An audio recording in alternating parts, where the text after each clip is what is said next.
Em lên lại cho mọi người. Lần này mà sập nữa em ọp luôn nha. Đây mà sập nữa em ọp luôn nữa. Phát này bay cho ọp thôi chứ. Nó bị vậy thì sao mà chơi được. Lên lại là hỏng hết bánh kẹo.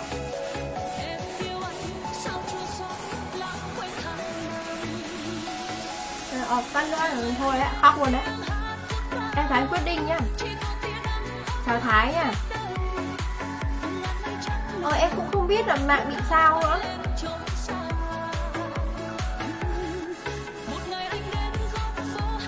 Hello Magic Way. Chào Thắng, chào anh nha.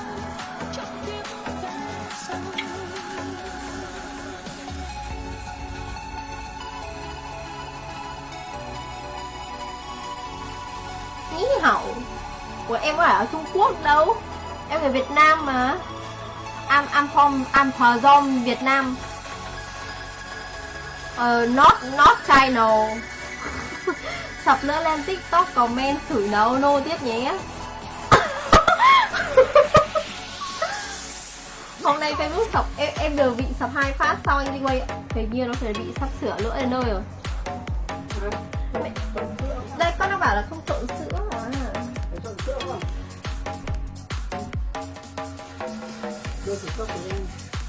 Ui, đấy phải cho cái cốc này. Còn cốc đỡ bé. Mẹ cắt ấy thế.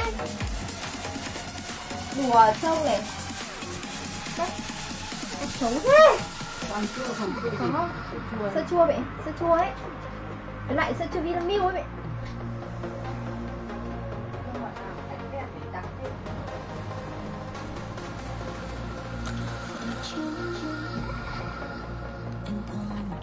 Đây, kể đi thay cái áo này đen lắm rồi á. Cẩn trần mẹ rồi.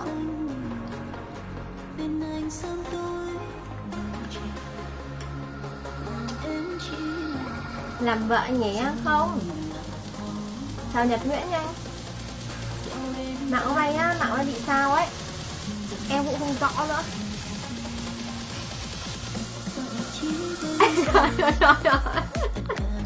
Nhưng mà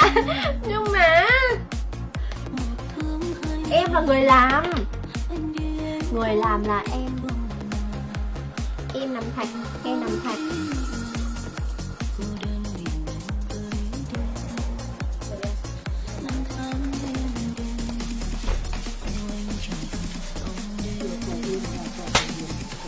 Con thôi.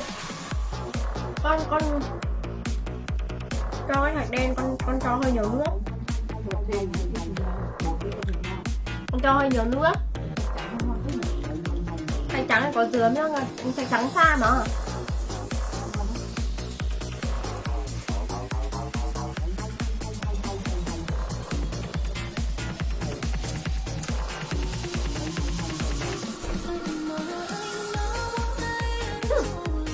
Anh đừng có mà coi thường em. Cái gì cũng phải làm hết.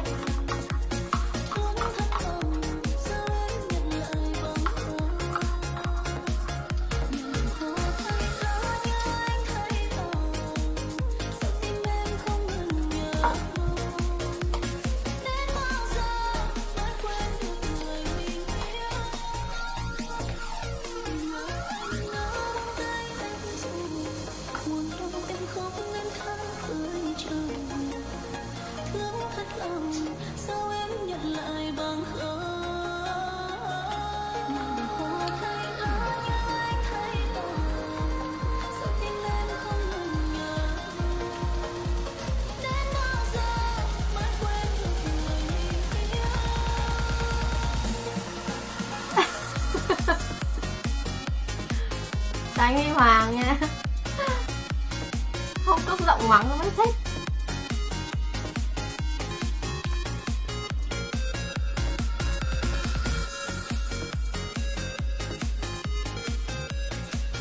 Còn liếm lắm rất chua. Như một thói quen. Như một thói quen. Đảm thế nhỉ, cái gì cũng biết làm, còn biết liếm nữa, chưa. Có.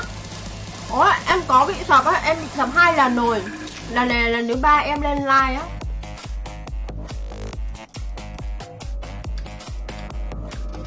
Nếu mà bị sập nữa thì em không live nữa.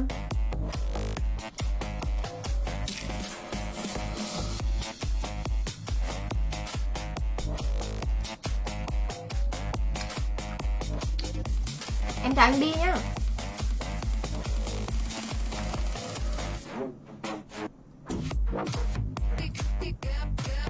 Vâng, anh Long đi nghỉ đi.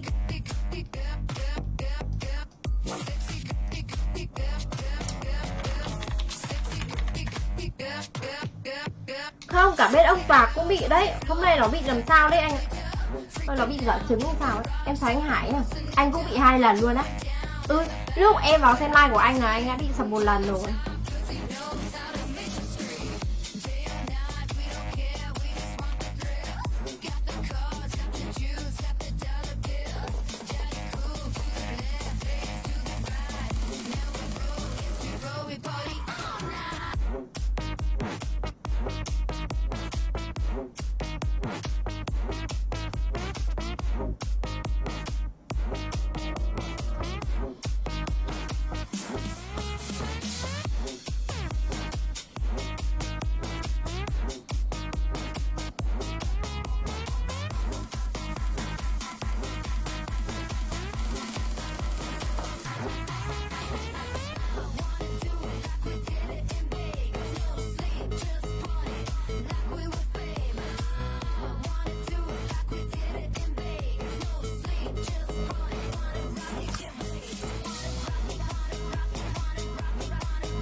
Thấy anh Trung nhá. Cứu à? Cứu chứ còn sao nữa. Nói lại Trung nhá.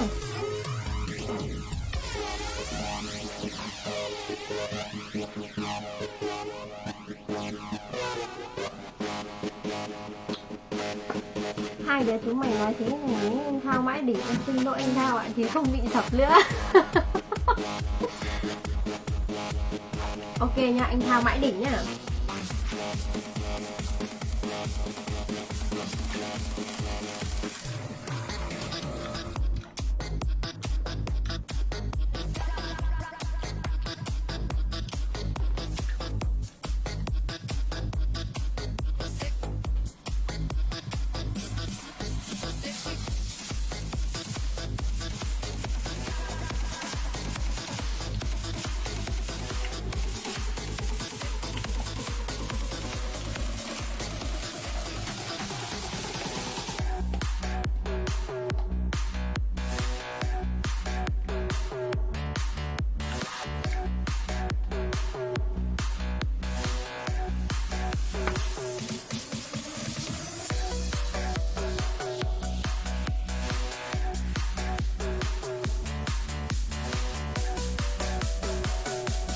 Em chào Ninh Nhật nữa.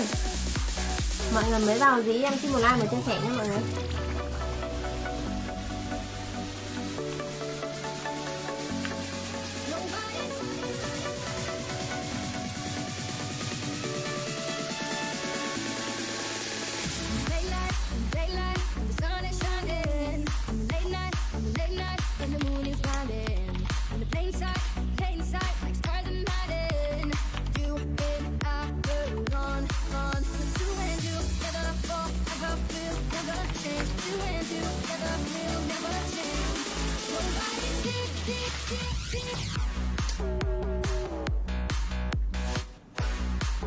Gọi treo thế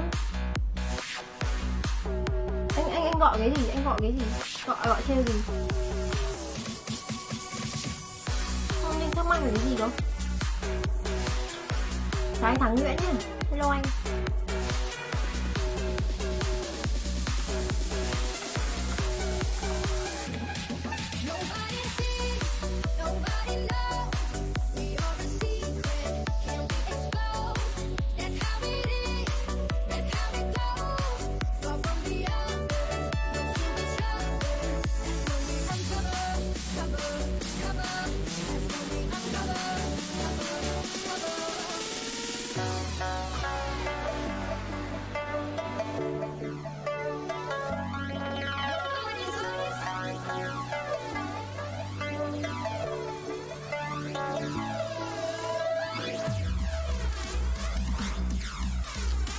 Em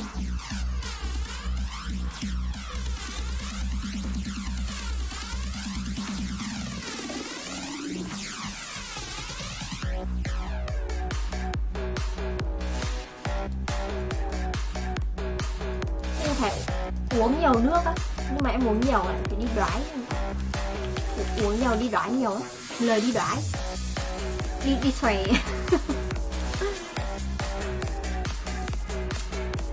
Hello Lâm Phạm nhỉ, hello anh.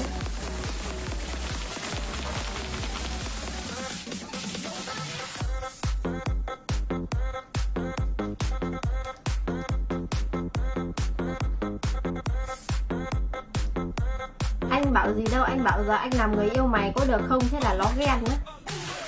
Ghen là sao? Là lý.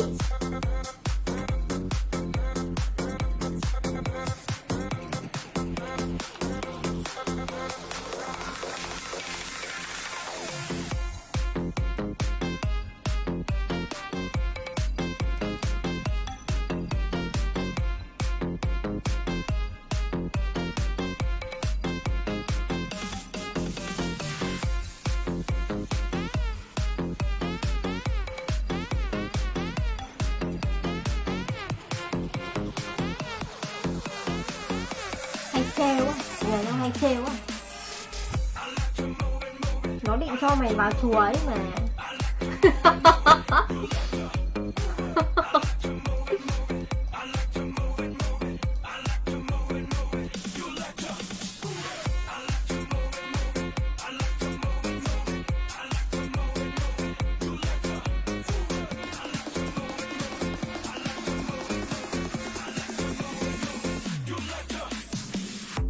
Em chào anh Dũng nhá, lâu lắm mới gặp lại Quỳnh, có vẻ như bữa nhà Quỳnh ngày càng to á, bởi Tết đây nhá.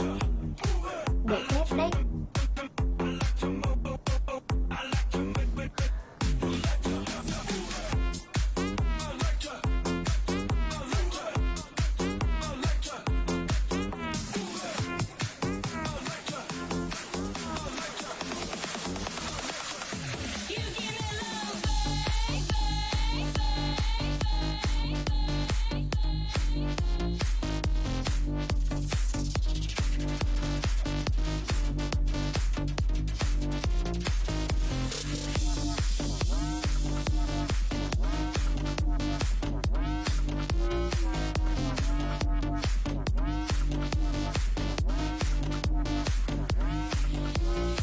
Đâu, cho xem tin nhắn.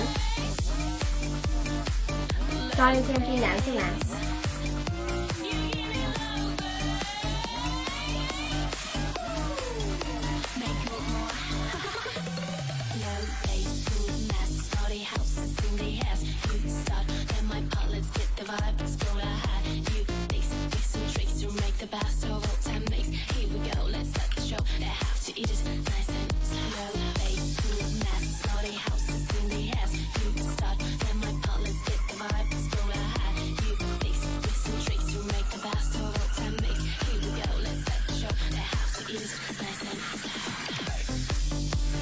Ai biết là các anh xem game hay xem cái khác à?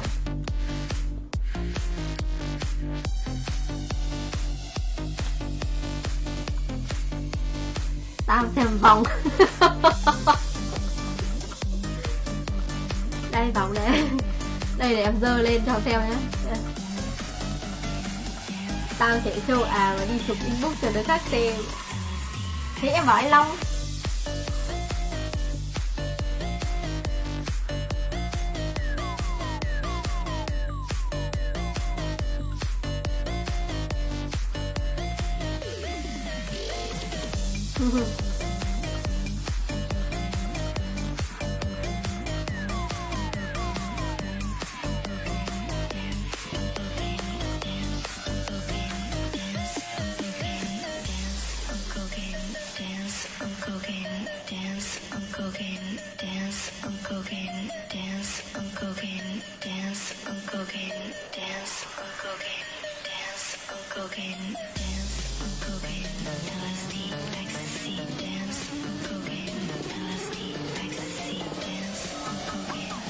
Tao không thèm nhìn game, tao chỉ nhìn mỗi vòng mà mỏi mắt quá.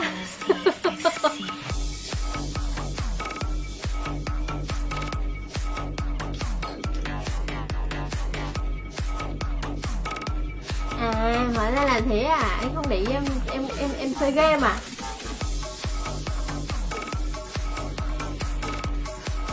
Rồi anh không miễn nhá. Bắn xin nữa.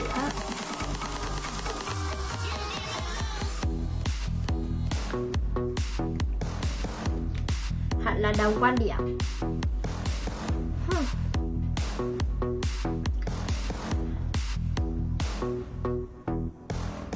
Anh làm đầu em rồi.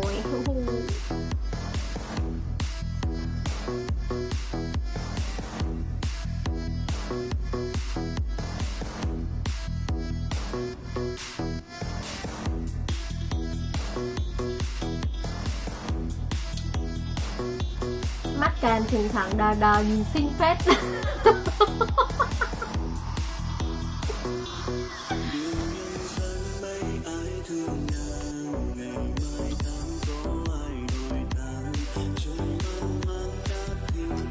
Mắt kiểu hờ hững, nhìn vào một thứ, miệng hơi cười.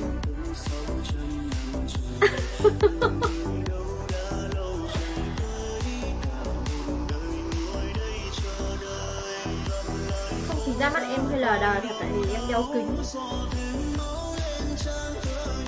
Lão già cũng thế, đêm đéo nào cũng phải lôi em Quỳnh ra chấm mút tí trên mai mới chịu được, già mà mất nét á.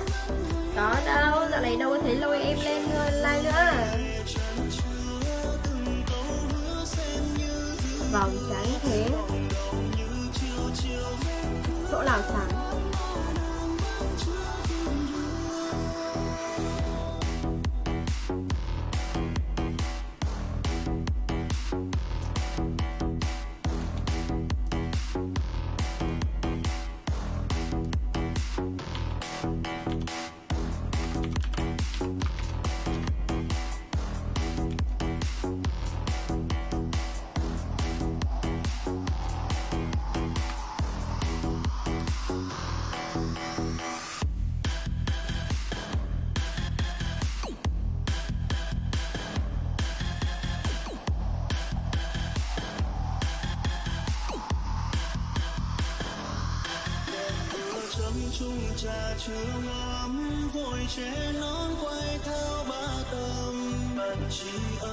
Em hỏi cái này hả?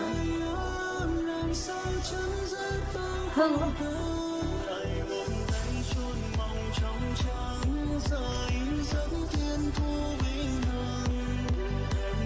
Anh em chị em đâu hết rồi nhỉ?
Bao giờ chia sẻ nhiều có bị ấy không nhỉ? Chia sẻ nhiều có bị bay không nhỉ?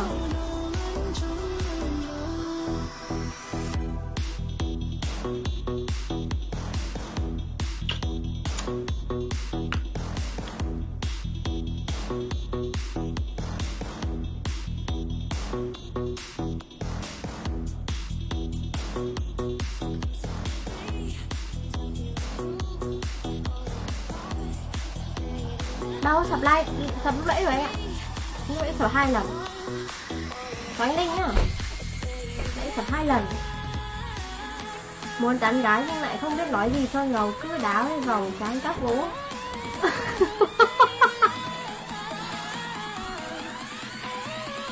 Thế chẳng nghĩa miếng trầu là đầu câu chuyện, chẳng nghĩa lại mấy em ăn trầu. Em có biết ăn trầu không? Hay là anh gửi cho em lửa tấn trầu nhai dần nhé. Ơ nếu mà như anh Thao mà tán gái anh Thao thì em tán như thế nào? Ăn ở như kè nên supply á, anh nói thế nào ấy? Nói thế mấy anh kia là ăn ở cũng như em à? Anh thế anh chửi hơi bị nhiều người đấy. Nếu mà không biết nói gì tôi bày cho cách này chịu không á? Lại em có chơi đá không ạ? Em có chơi đá không?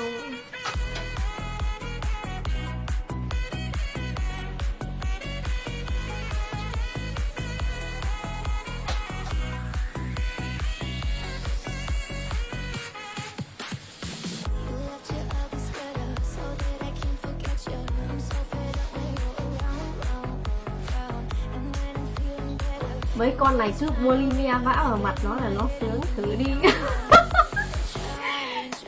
Người ta phải đánh, người ta gọi là đánh thẳng vào tâm lý, không được đánh xéo hay là đánh ngang hay là đánh vòng lên trên, mà đánh thẳng vào tâm lý. Như thế con nào chẳng cười, đâu phải ngoại trừ em, con nào cũng cười hết. Con nào cũng cười. Con nào cũng cười, chắc chắn luôn. Không phải riêng mình em đâu, con nào cũng cười. Tao tán gái chỉ nói đúng một câu tự độ. Ông lại khoe là 20 hay 21 cm ấy hả? Ôi chết mẹ ơi, chưa đủ level trên một mình một bãi à? Chưa đủ level một mình một bãi à? Thật toàn. Thế là một mình một chỗ chơi đấy.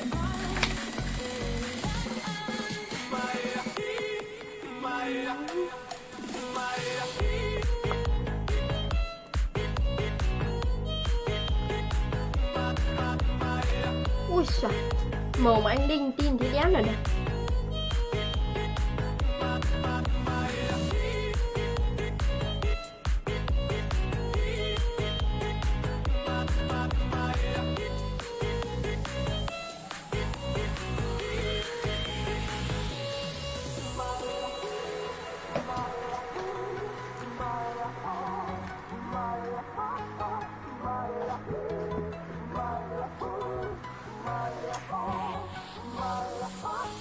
Tao chỉ bảo là nhà tao có 4 cây xăng á.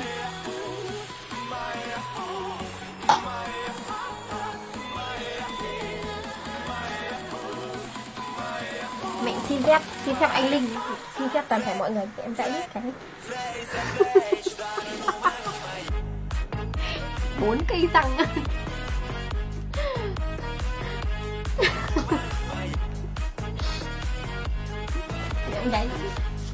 Em gãy đi thế.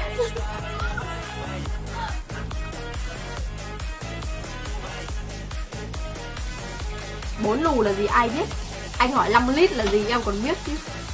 Anh hỏi 4 lù em ra biết được.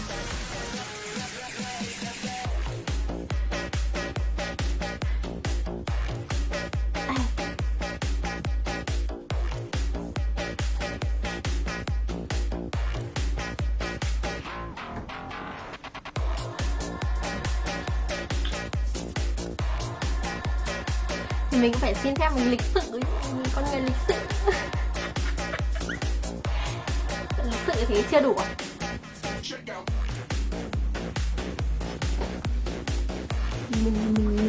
Mình là người lịch sự.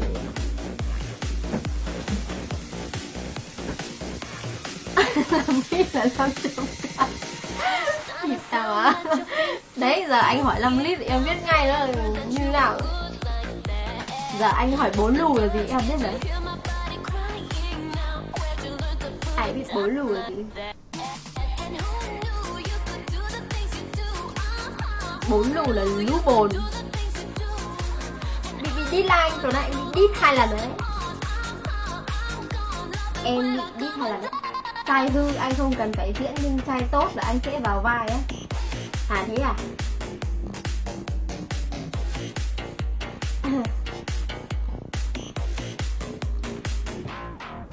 thì chị nói thế em làm sao biết được nó là cái gì. Ghê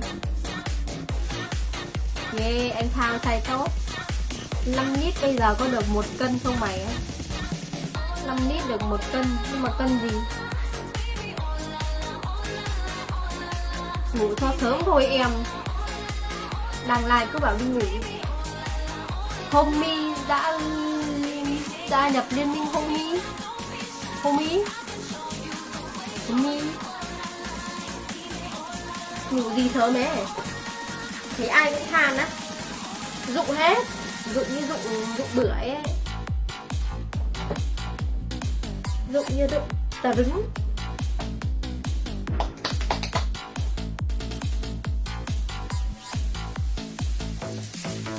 Áo này đẹp nhỉ. Nó hỏi 1G đá đấy á.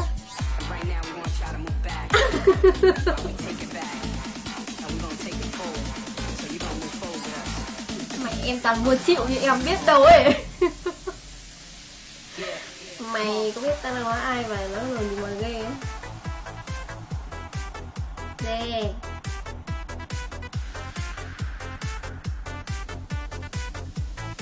Ý anh là sao? Chỗ nhà tao có 7 lít ấy. Đắt thế. Hay em cho phờ gì em ngày nào chả đập đá. Anh cho phờ đi này.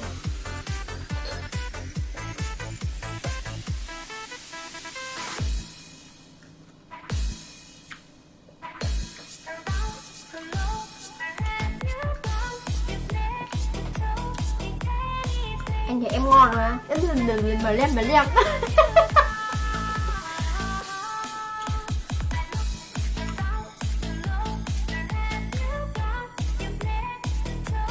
Rồi xong giờ bán vào đây bán cho có kinh nghiệm.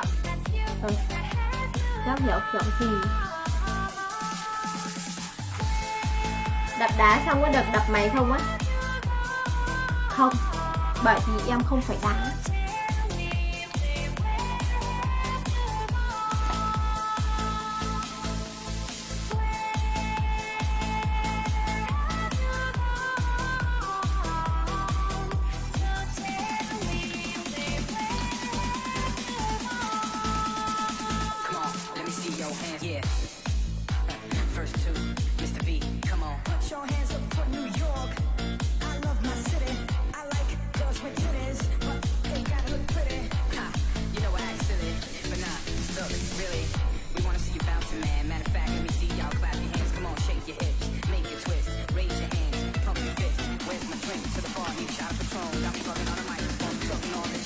Em mày hư thế, cái gì biết hư thật. Hư.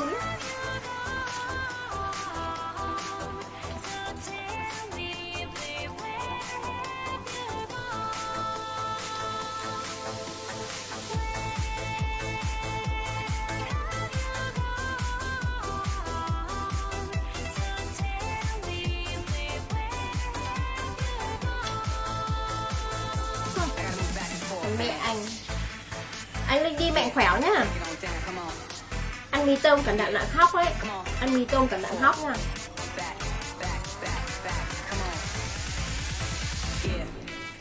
Ngon quá.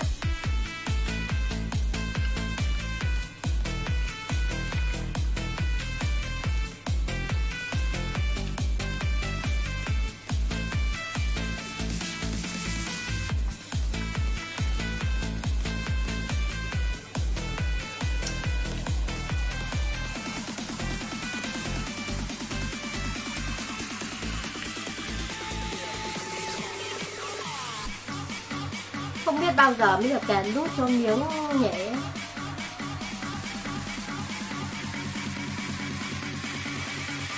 Bao giờ anh không còn ngón nào. Tao mà hóc tao nhịn đến nhà mày tao phun vào mặt mày đấy Quỳnh ạ. Thì đại được lúc đấy chắc anh cũng ấm no hạnh phúc rồi nhỉ. Đại mà lúc anh hóc xong mà anh đến gặp được em thì lúc đấy anh chắc cũng ấm no hạnh phúc rồi. Một mình một chỗ đất riêng.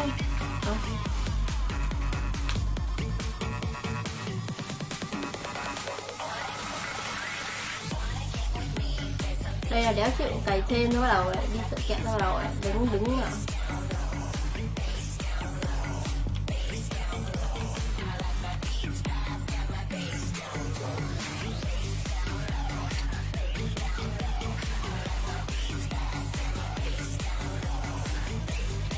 Đã vậy sao không? Bạn thích đã vậy sao không?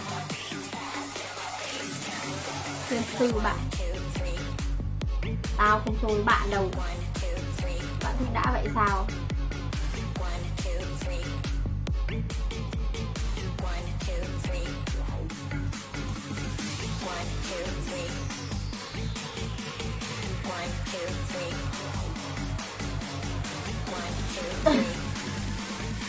Kinh quá, anh Linh ạ, anh Linh cút mẹ đi. Anh cút mẹ đi ăn mì đi. Mẹ bẩn tưởi này. Anh Long ơi, em vào cái server mà level thấp ấy. Không phải vắng đâu, tại em chưa đủ level đấy. Em đời trên lắm. Em vào bố nhà một cái server này anh sẽ bẻ răng bạn bây giờ á. Ta đang thừa răng này bạn. Ta đang thừa răng này. Nhưng bạn bẻ họ đấy. Bây giờ ta lại đéo cút nữa. Đéo cút thì ở lại đây. Đi pha mì đi.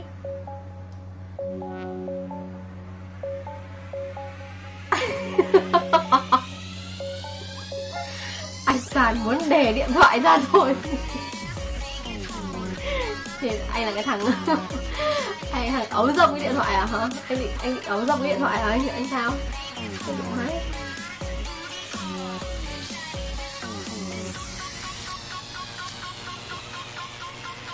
Tao thiếu răng để ăn chân gà.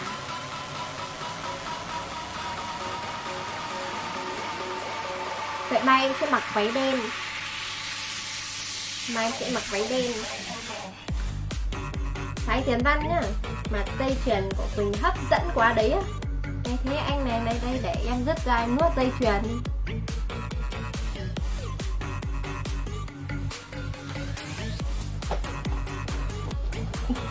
Ngồi là hẳn hoi nè, ngồi đau chân.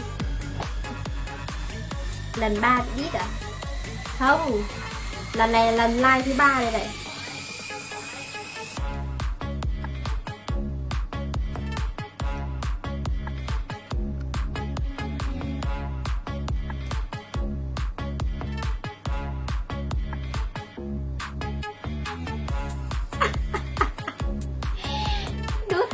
Đút vào cổng sạc. Có người kêu 5 lần. Vãi. Thôi 5 lần thôi, tắt like mai hết lỗi. Chắc là Facebook nó đang bị lỗi gì á.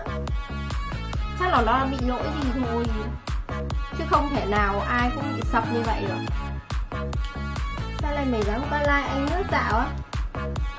Đâu, tự nhiên nó trôi vào ấy. Chứ em thèm rồi sang xem anh. Báu lắm. Nhưng mà thỉnh thoảng lướt sang xem thằng anh gái. Xem thằng anh gầy được cân nào chưa. Đó ai ngờ ngồi xe hết mẹ cam. Do bạn đen đấy á. Ý bạn nói là mấy người kia cũng đen như tao á hả? Ừ ok, đẳng cấp nhá. Đẳng cấp lắm luôn ý. Bút kìa.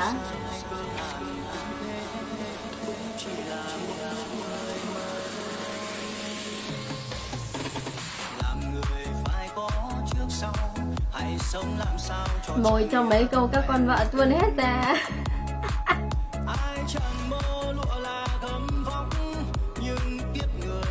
Em Sánh Sơn nhá.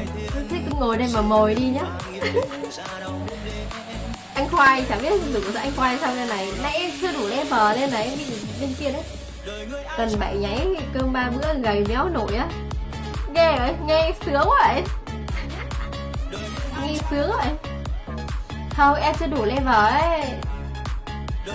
Cho lúc hôm qua em trên. Qua em trên mà em quên mất. Thì mình còn thiếu level ấy. Thôi chạy một mình một bãi cái này được. Ghê. Chúng mày ao hết này, nó tự chán nó nghỉ ngay ấy. Anh nghĩ như anh cúp mẹ đi nấu mì tôm đi.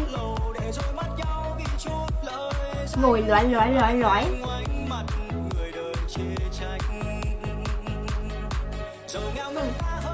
Cơm ăn 3 bữa, tuần nhảy 7 lần, nghe cả khoái.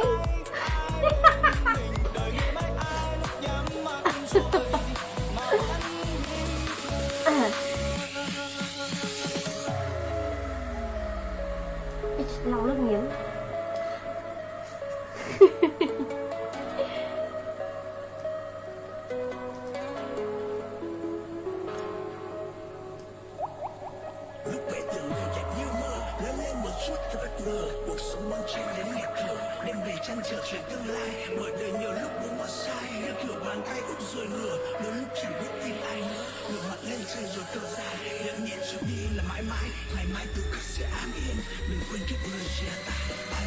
Tao nấu xong rồi đang chờ nó trương ra ăn cho nó con. Cần gì, xem ở cơm kia còn cơm thừa canh cặn không đổ nốt vào bát mì ấy. Đợi mì nó trương ra thì ăn gì ngon nữa. Chào anh Thanh nhá, em ẩn hết người chơi rồi anh Thanh ạ, em ẩn hết rồi. Chỗ này em mua hết rồi anh ạ, chỗ này em mua chuộc.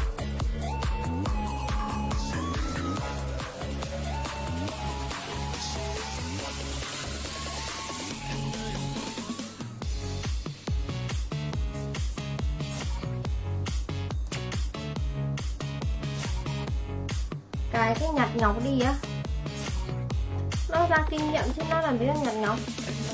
Nhặt nhọc nó tên là cái gì nhỉ? Thế cần gì ngọc không? Thì lỡ đi vào đây rồi tốn vé rồi thì mình xong quái cho đủ kinh nghiệm. Xe vào một người ạ? Mẹ xe vào một mình tao. Xe vào đây là xe vào một mình tao. Nó có cái viên ngọc nào em nhặt được ngay, anh yên tâm. Không lọt đâu, cần cài ngọc đâu. Đây ở đây có cái nhặt ngọc ấy này, bằng cơm này.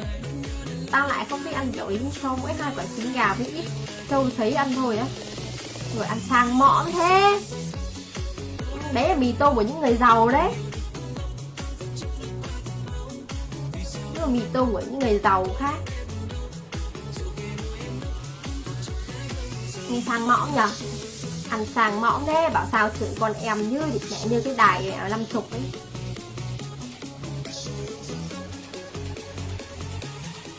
Ăn sang mõm thế bảo chết. Ăn thế bảo nhập quan. ăn kiểu gì để cho nhanh đi chứ này. Ăn thế bao giờ đi bao giờ nhập. Đi bao giờ lại có cái hộ khẩu một mình tao. Chào anh Ngọc nhá.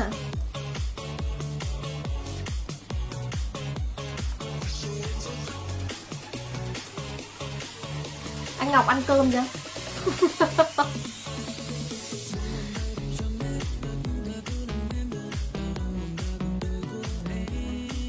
Định ăn con tôm hùm baby nhưng vợ bảo phần cho con mai nấu cháo cho nó. Đấy, mẹ ăn định ăn hết cả phần của con. Khèo đi kèn á. Thôi, khèo đi, khèo ở đâu? Khèo như nào? Con mẹ mấy giờ rồi? Bây giờ mới 10 giờ hơn đi. Phải 12 giờ đâu mà phải lo. Ăn đêm. Ăn tối cho anh không ăn đêm à? Em đêm nào mà cũng ăn luôn.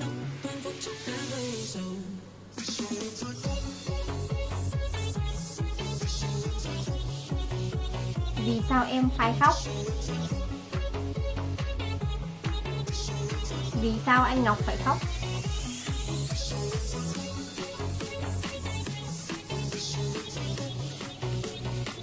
Thôi một mình một bãi. Hết mai lại có người cho thì sao phải sắn á. Mình nghe thích nhở, đúng là người giàu khác. Kẻ ăn không hết người lần chẳng ra. Đây chỉ mong một bát mì tôm có một con tôm thôi là cũng không được rồi. Đây còn tôm thật là tôm baby nữa. Chết. Đúng là người giàu sướng thật. Người giàu sướng thật đấy. Đêm nào em cũng ăn nên em mới phải đi tập thể dục đấy. Mà em đéo tập thể dục. Đéo tập thể dục là được bữa nào cả. Sao giờ đi chơi rồi? Sao giờ lại đi chơi nhỉ? Giờ là giờ gì mà đi chơi, đi ra ngoài đường nó câu mất thì sao?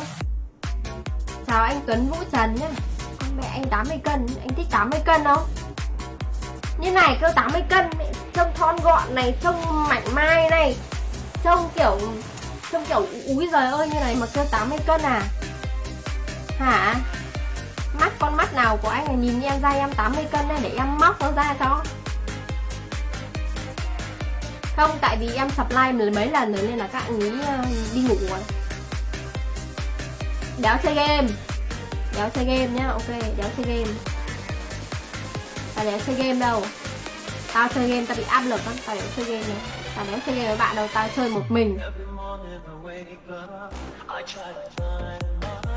Chơi game áp lực không.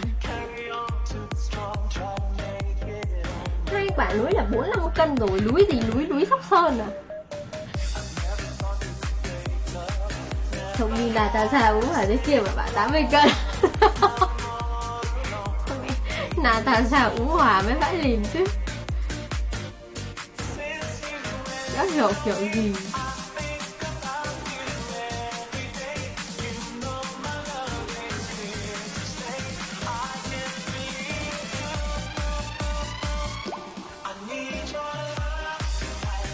Bạn nói vậy là tôi hiểu rồi á. Hiểu như nào, bạn hiểu như nào, bạn nói cho tôi nghe, bạn hiểu được như nào nào. Thì em nãy em chưa đủ level. Em ngu quá, em chưa đủ level. Thật mẹ trông ngon đón này cứ 80 cân. Anh Tuấn.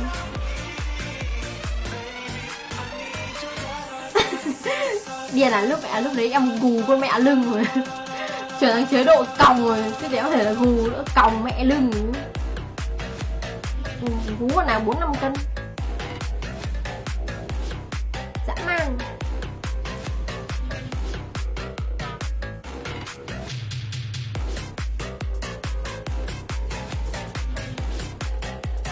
Mẹ trông nhõa thế này. Nhìn cái tướng này là tướng cướp. Mẹ tao cướp gì của bạn hả? Tao cướp cái gì của nhà bạn chưa mà bạn bảo tao là tướng cướp hả? Tao đã cướp cái gì của nhà bạn chưa mà bạn nói tao thế? Thế ta cũng đi ngủ. Thế anh Ngọc ngủ ngon nhé, đi ngủ nhớ mơ về em nhé.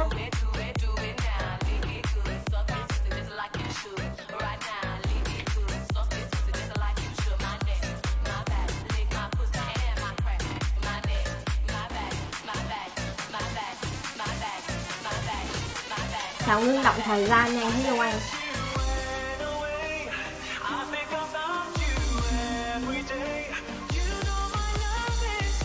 Chào 10k view nhé. Tướng đẹp thế không phải tướng cướp à? À ý bạn tao là cướp trái tim bạn chứ gì. Thôi tao không ăn tim người. Tao không ăn tim người bạn ạ.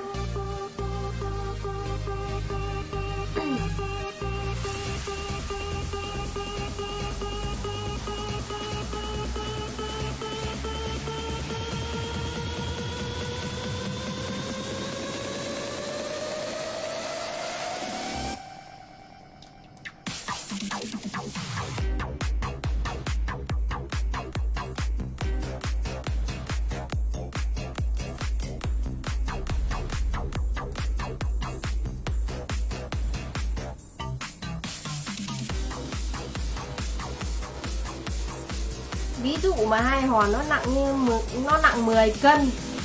Anh điên rồi. Thế như này à? Thế như này à? Điên rồi không? Không có cái quả ở bên Tây là có đấy.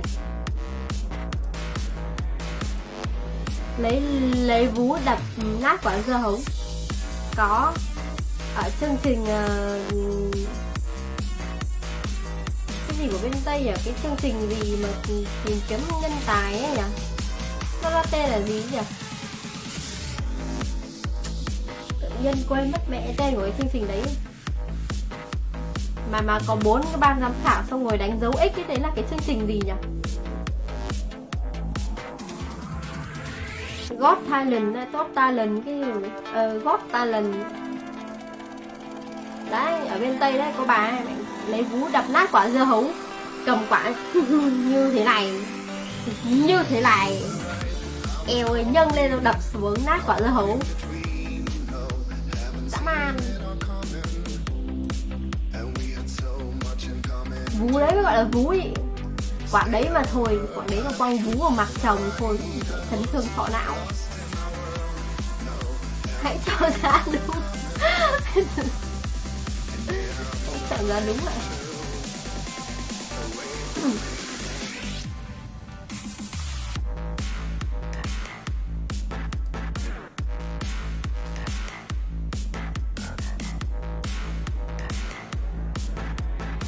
Ôi, anh Hoàng Hoài chỉ là người đến sau. Làm gì em bảo là làm gì có ai được đến 40 cân, chỉ có cái bà thôi là tầm chục cân thôi. Quả vèo đấy thì tầm gần chục cân đấy. Em có bảo là 45 cân đâu. Khiếp, làm gì có ai 45 cân. Trâu bò còn chẳng được như thế. 45 cân là ngang mẹ cân nặng của em còn đâu ạ. Đấy không phải gọi là vú, đấy là của người khổng lồ chứ không phải của người bình thường.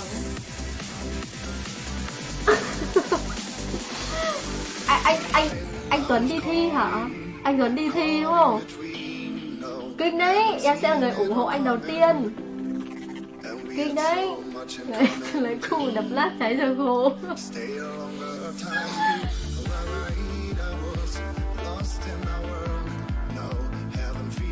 Thế thì kinh rồi. Ok.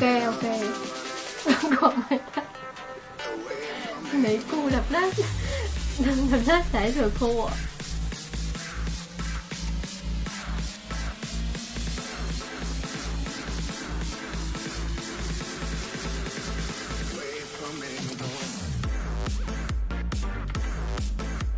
Bạn đi đi. Bạn cứ đi đi.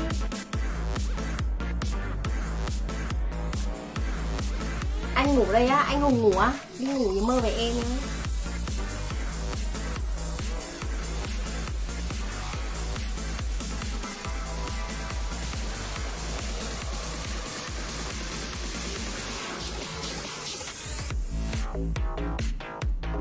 Bảo rồi á kìa.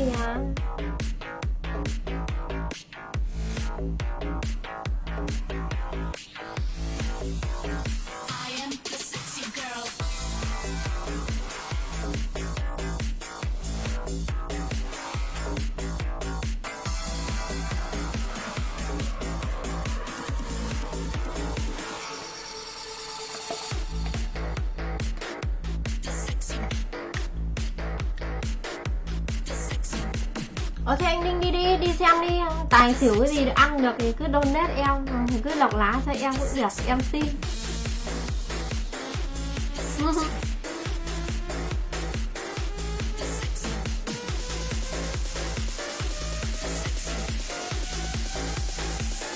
Tao ăn kệ mẹ tao. Tao ăn của bạn đâu.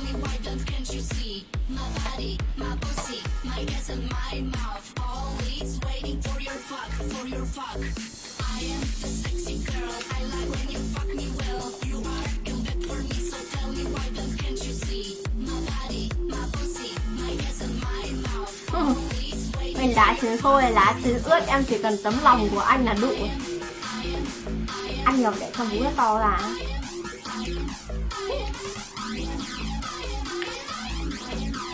Ok, bye bye bạn. Mình đi mạnh khỏe nha bạn nhé.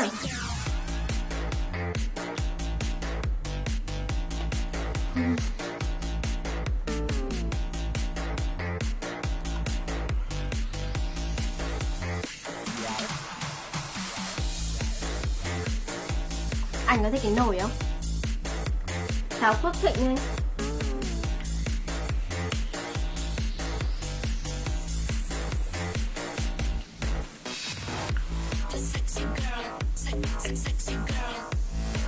Mai mà không thấy anh vào live chắc mày hiểu rồi chứ. Ít ra anh phải gửi cho em cái định vị trước khi anh đi đâu chứ.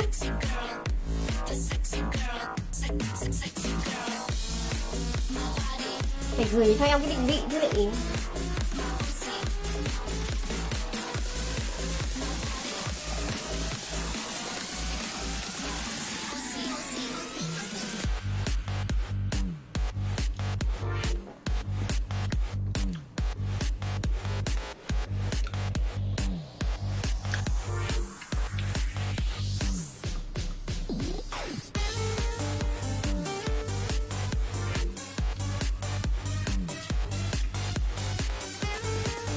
Thế mày có đến cho anh xoa ngực an ủi không? Có, em sẽ dí đầu anh vào ngực em. À không, không, em sẽ ôm anh vào lòng em. Em sẽ ôm anh, ôm cái đầu của anh vào lòng em.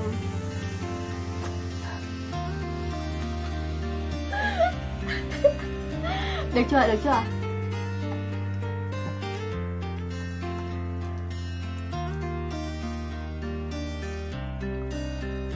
Giờ em nơi phương xa như mơ ngơ, giờ còn lại mình bơ vơ.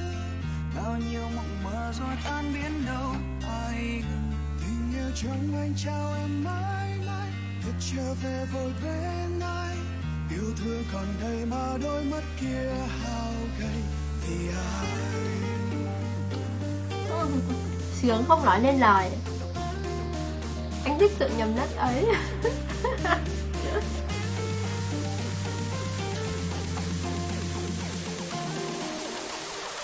Nhầm tí.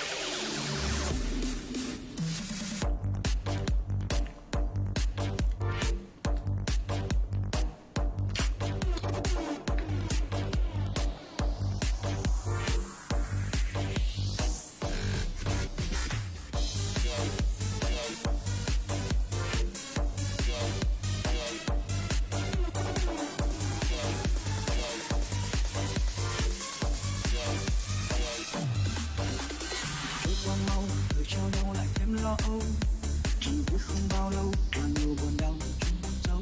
Đôi mắt dịu dàng nồng ấm giờ này đã xa xăm, anh vẫn nhẹ nhàng nhìn ngắm mà cứ ngỡ. Chẳng phải là lương vãi à? Thật chết, lau đi anh.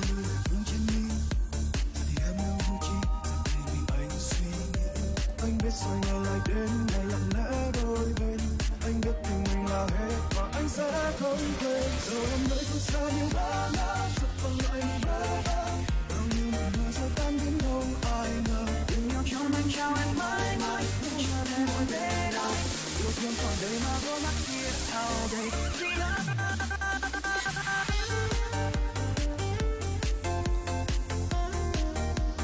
Chào Quách Văn Minh, hello anh.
Rồi em tí nữa thì em lại đi.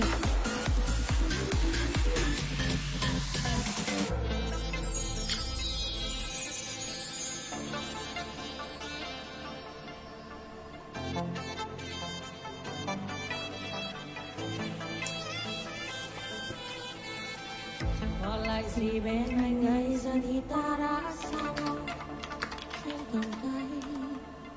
Còn lại gì người hỡi khi mây đen bay đến biết mưa che lối. Còn lại gì bên Thế mày để chưng à? người đã xa ta rồi. Nếu mai đây đời ta lại không có nhau, ta nhau thật rồi. Còn lại gì bên anh ấy giờ thì ta đã xa nhau. Để thờ, để thờ.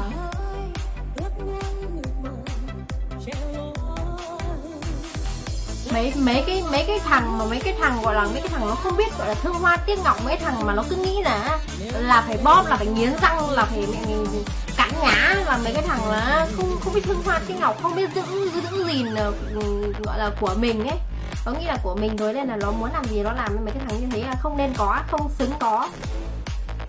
bé. Người ta phải nhẹ nhàng, người ta phải trân quý. Mẹ đây bố mẹ mà nghiến răng, mẹ bóp thật lực, mẹ làm như là bóng bay bằng ấy. Phụ con người để mẹ cột quả bóng bay rồi bóp. Người ta xa nắn nhẹ nhàng thôi, đây thì nó cứ nghiến răng thì cắn cấu nghiến. Nó không biết thưởng thức con người, nhưng nó không gọi là, nó gọi là thú tính chứ không phải là con người, nó đấy là thú tính.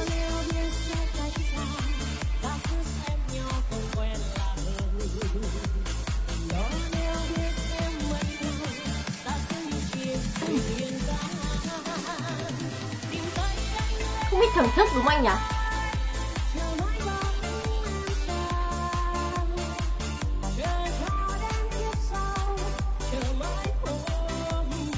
Con người khô khan, con người không biết thưởng thức.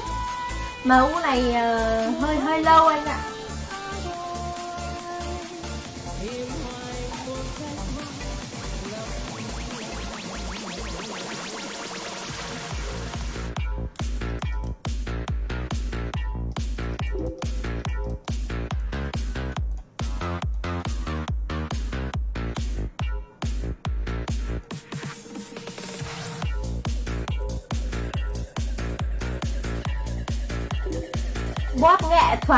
Bóp nghệ thuật như nào là bóp nghệ thuật?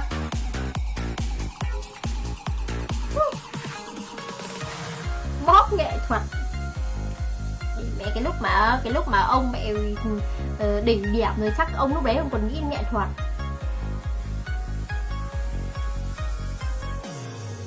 Anh vẫn nhớ đến lúc em hé môi cười, hay những lúc vu vơ hờn ghen. Anh sẽ nhớ mãi mãi đến lúc bên em, dù cách xa. Mai đi xem phim không á? Xem buổi sáng thì xem, sao buổi tối không xem đâu. Người yêu đéo rủ đi rủ em. Người yêu không rủ sao đi rủ em hả anh Giang?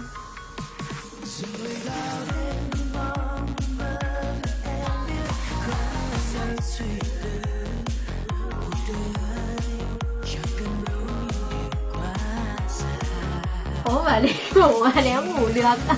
Sao lại phải vào đây hóng hớt hả? Ôi lại em vừa tí sập một lần luôn đấy.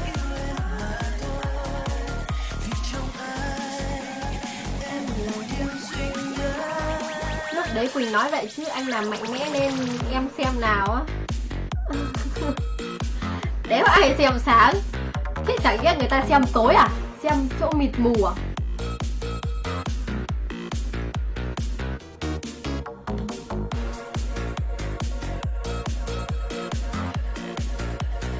Sao không xem được bình luận của mọi người á? Cái đấy thì em chịu. Tối nay sập nhiều lắm, ai cũng bị sập luôn ý.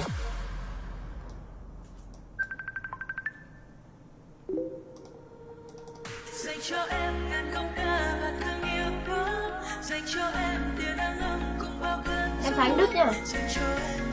Hồng đâu mà hồng, người ta trắng tinh khôi đấy.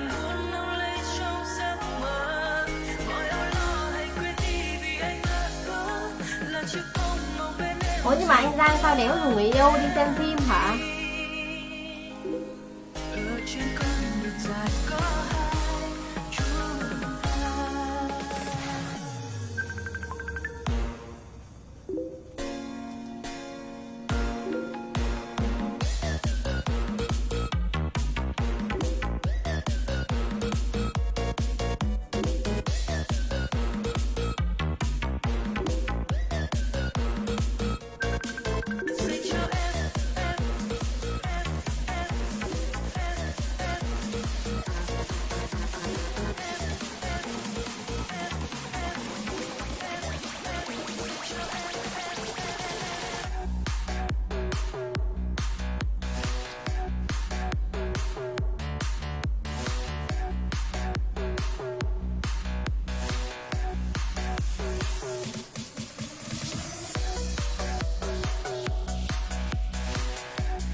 Ủa bị lag à? Bị lag à?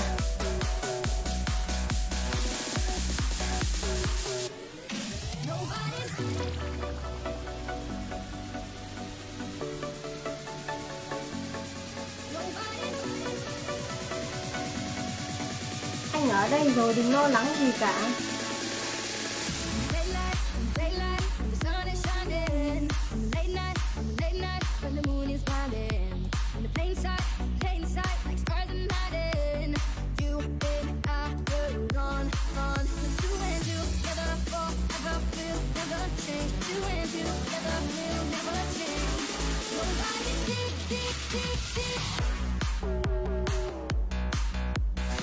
Anh Tuyên ăn cơm chưa?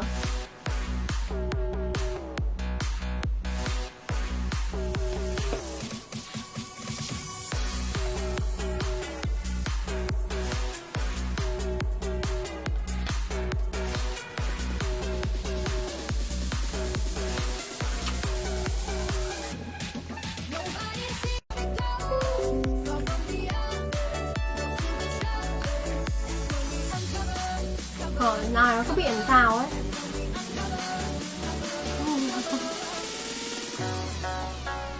Rồi xong.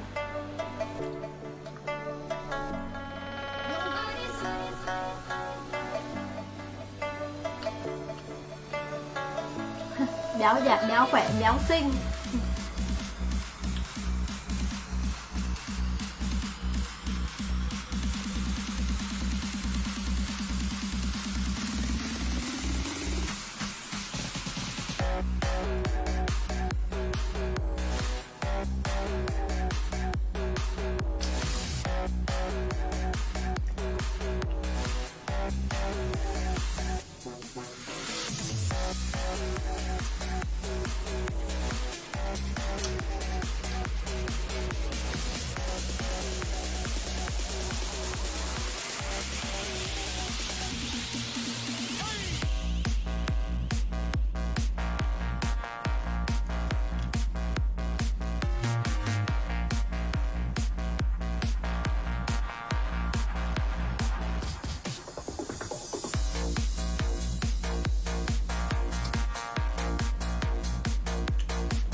Thành người rồi. Em có biết thành người rồi không? You are all I need. Coming from a guy that's honesty. You say it's fine, but honestly, I can't believe it. You ain't leaving. The world keeps testing me. What can we expect? I'm only 23. You say I'm alright, but I'm far too weak. I can't believe it that you ain't leaving. I know that I've hurt you. Believe when I say I never meant to treat you this way. Deserve much better. It's such a cliche. What does it matter?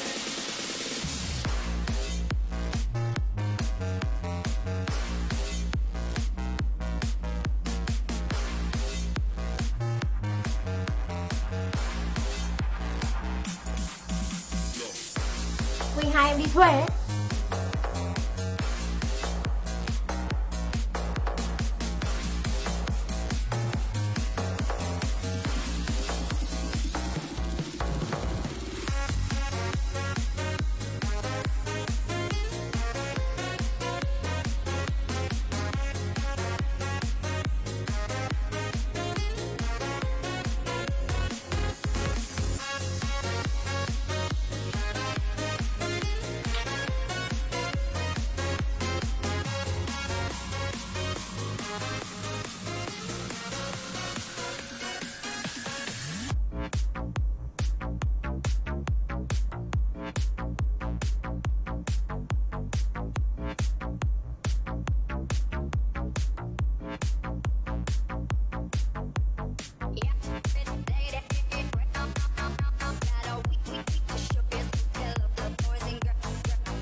À lạnh rồi đấy. Em đi với thằng khỉ tó nào thì mặc ấm vào không anh lo.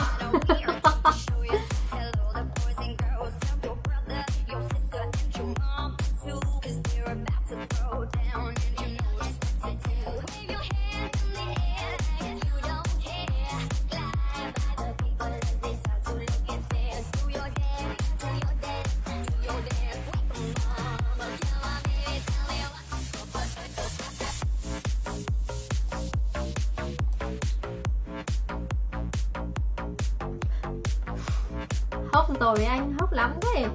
Hốc người ta lại bảo béo.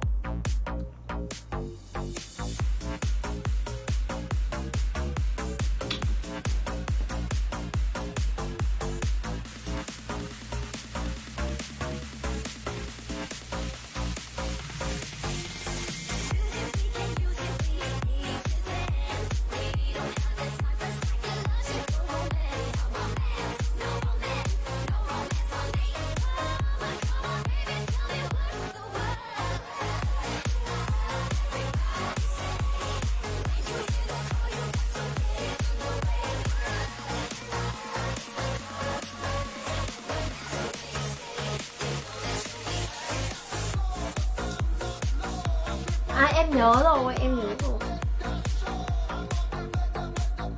Đêm rồi ngủ đi, thức đêm không tốt cho điện thoại đâu.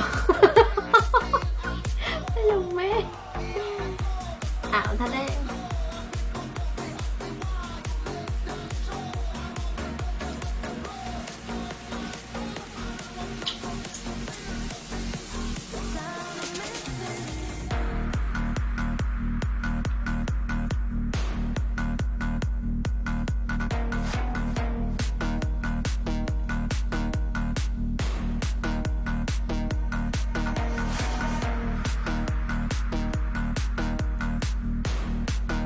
Anh đã rất nhớ em đấy. Giáo dục kiểu gì.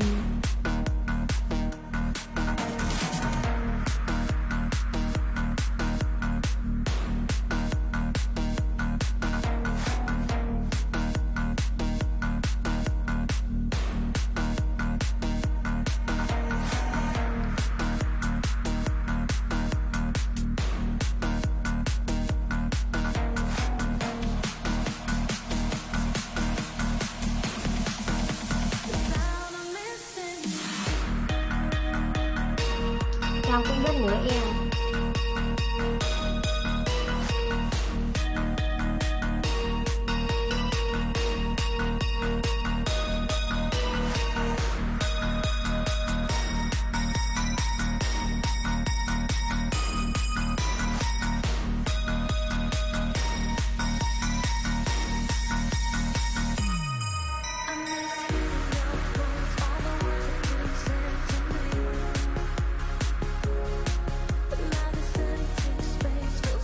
Anh em xem quá.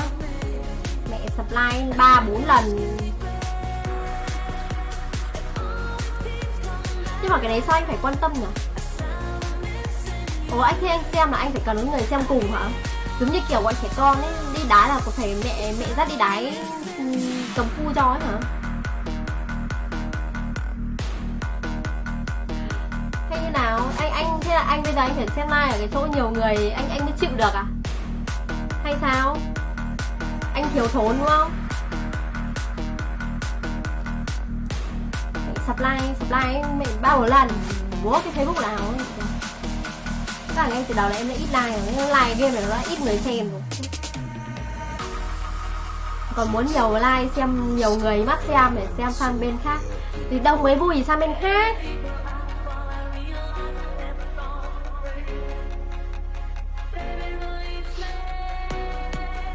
Đòi nhiều người thì ra hội trường, ra chợ.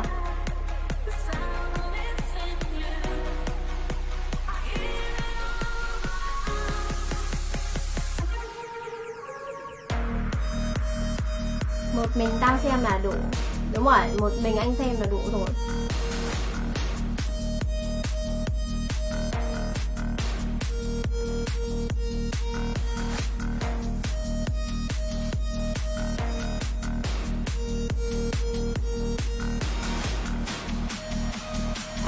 Chém gió. Chém gió thì anh có thể sang bên live khác mà đâu nhất thiết em có giữ anh lại đây đâu. Ơ kìa em có ép anh là anh ơi anh phải xem live của em không? Anh thấy ít quá anh có thể tự giác có thể tự xách rác sang live khác xem mà.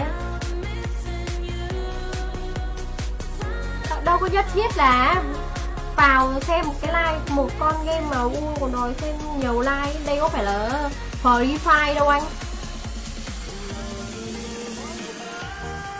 Lạnh vãi lờ mà còn chém gió.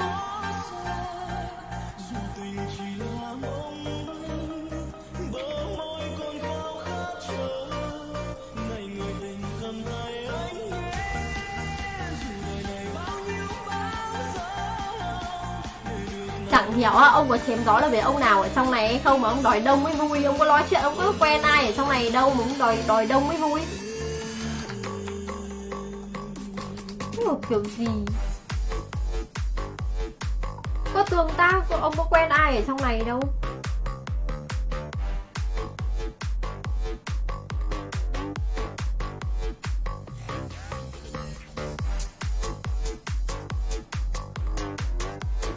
Nhiều người khó hiểu thật á.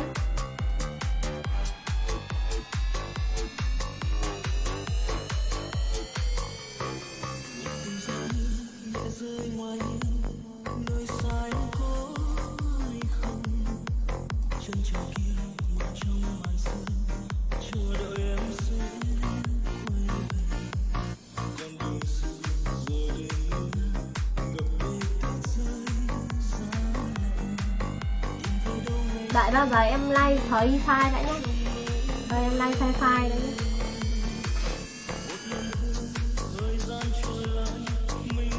Giá chó bây giờ bao nhiêu hả Quỳnh nhé? Em đâu biết. Để mai em ra hỏi.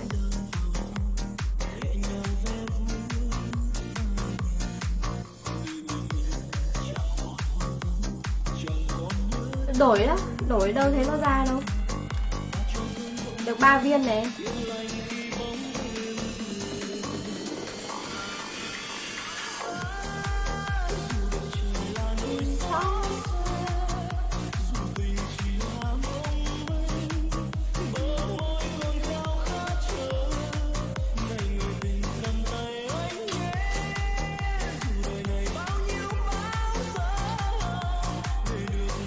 Mày hỏi đi để tao bắt mày tao bán á, con mẹ anh. Anh đúng là cái số mất dạy.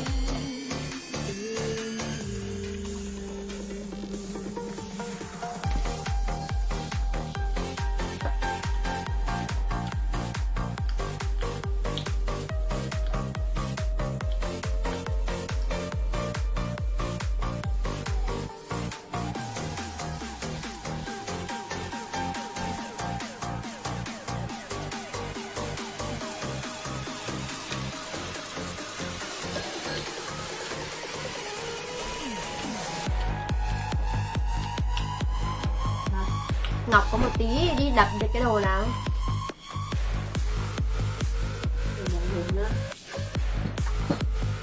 Đi đi con hết, mẹ cho con chai nước. Rồi, rồi mẹ ngủ. Mai, à quên, mai mấy giờ đi lên đấy mẹ? Điều hòa.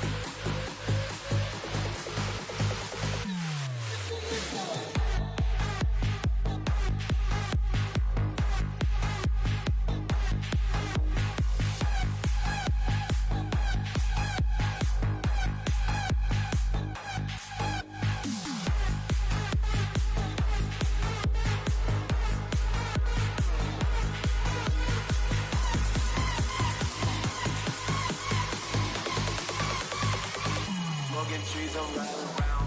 Come to my side of town. Lately it's been going down. Just me and all this loud. Had to do it for my lonely. You must have lost the drive. Running through a whole 3-5. I do it all the time. In the lab with mixing flavors. I got a lot of Mẹ nghỉ ngơi sớm đi, kệ nhà con hốc cái gì kệ nó.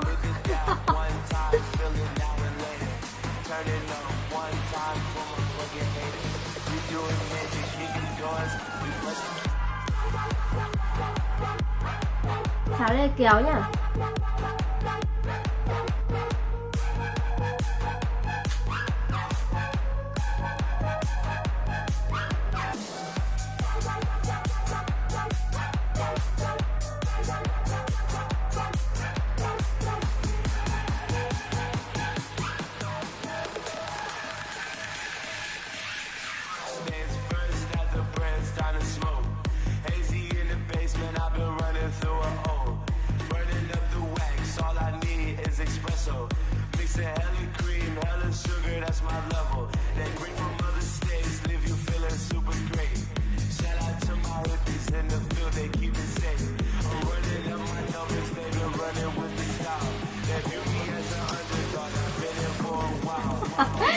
Chẳng được cái nét béo thì chỉ dọa đánh chồng đánh con là giỏi, hốc là nhanh.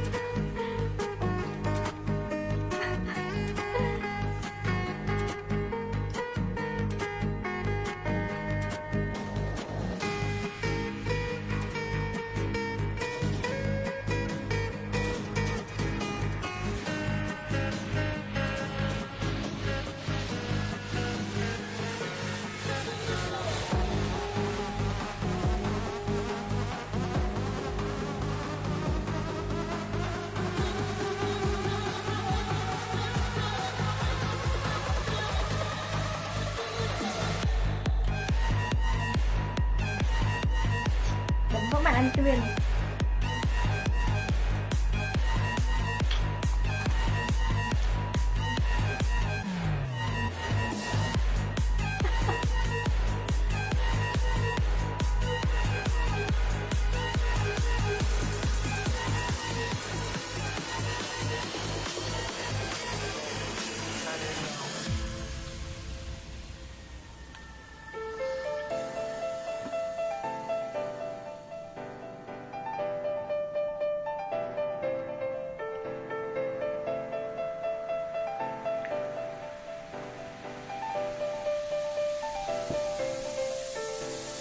Chìm trên đôi cánh tay hòa đời em trong phút giây từ ngày thơ ấy còn ngủ mơ đến khi em thơ lòng người ai đâu có hay một ngày khi vô Hay là mình thích cái thớt hơn thôi giống như bạn thớt.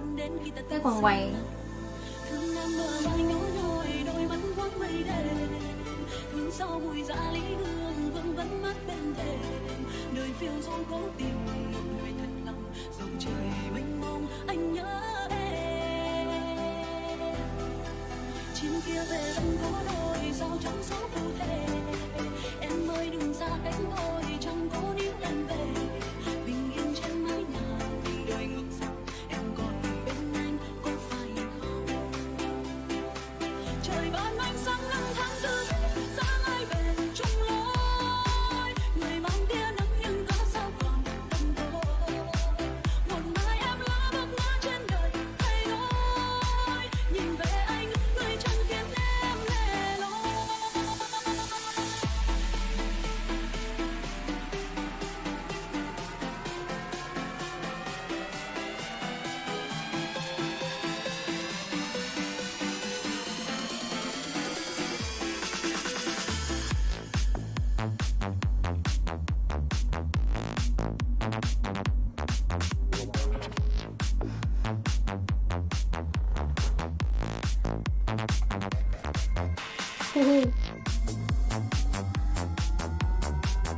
Đợi em một tí xíu nhé. Đợi một tí xíu nhé.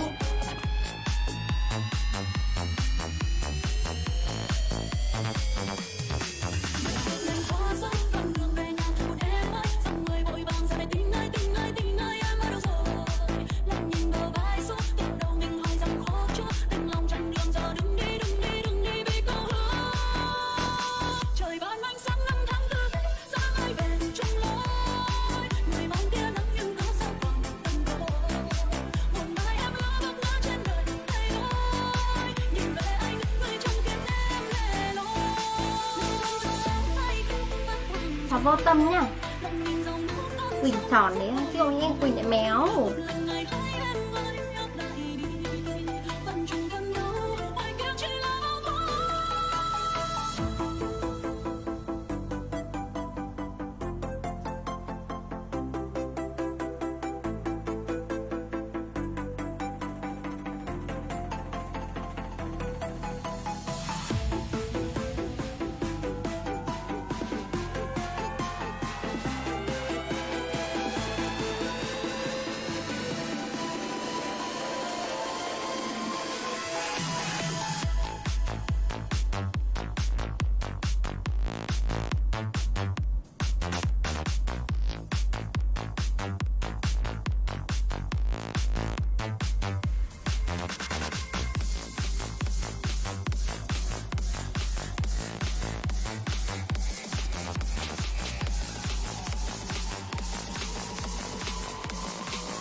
Anh và đợt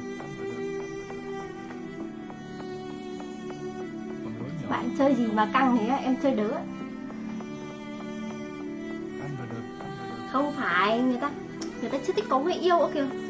còn lối nhỏ Có người yêu để làm gì? Có người yêu để bị mệt à? Xa quá lắm lúc thấy mình lẻ loi Người đã đến vui đây nhưng rồi cũng đi Thế bây giờ em tán anh Tuyên nhá.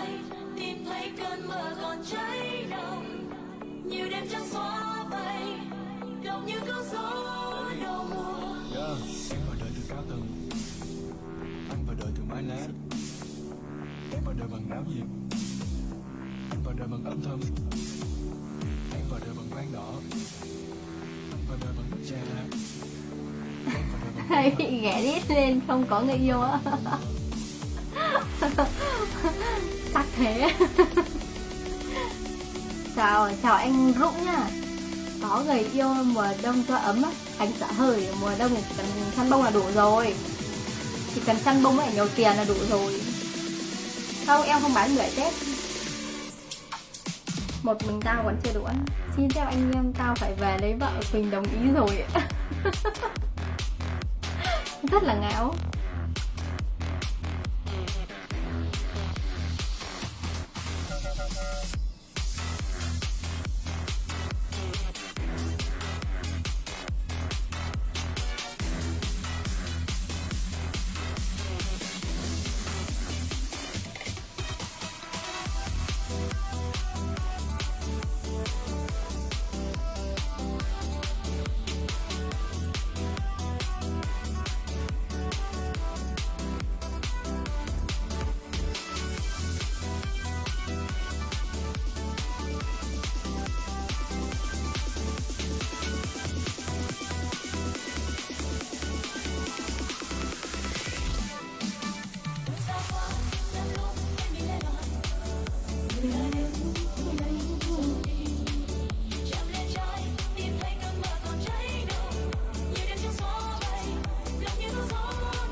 Không cần tán để đấy, anh sẽ tự đổ á.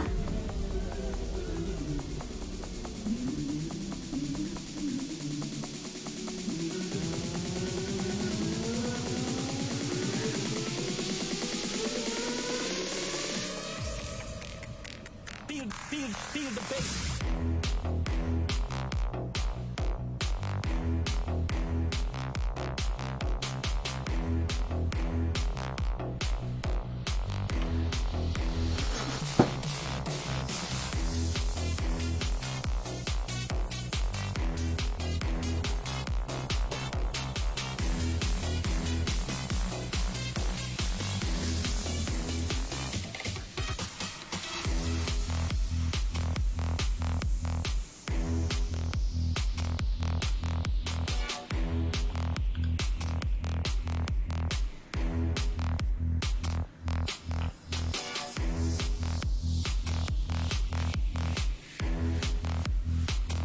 Dạo này người lớn rồi đấy.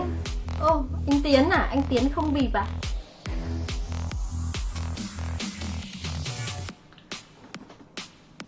Xem live dạo mà cứ gặp mấy người như Quỳnh nó mất ngủ hay này, ông đừng có đổ thừa nhé.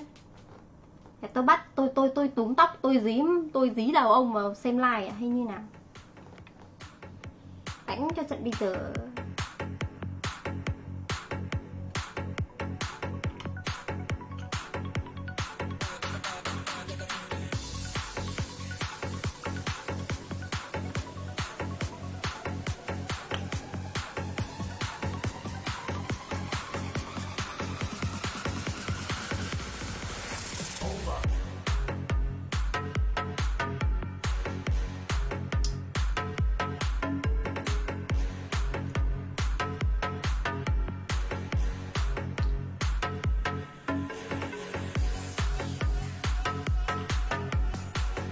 Vợ tao hỏi mày làm gì vú to thế? Không, nhà em có gen to sẵn rồi. Theo gen đấy.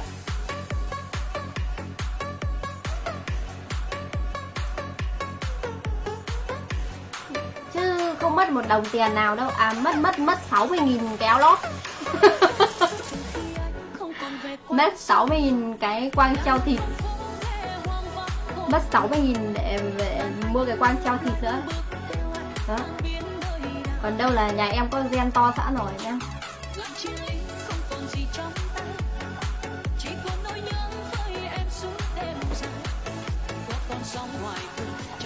Không đâu mà.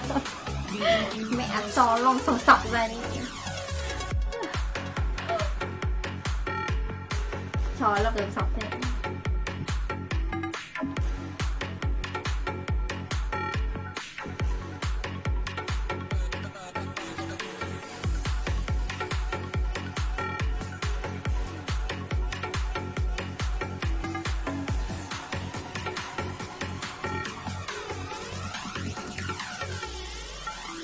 chia tay em một đời rêu phong, một lần sau cuối cho anh thấy mặt người.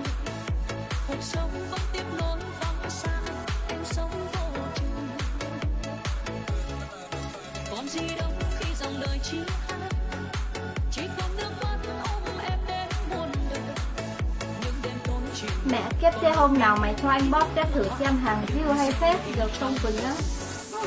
Khôn ấy, khôn như anh ấy, số em người ta câu gần hết rồi. Khôn ấy, rõ khôn. Khôn hết thì mọi người đâu khôn hết.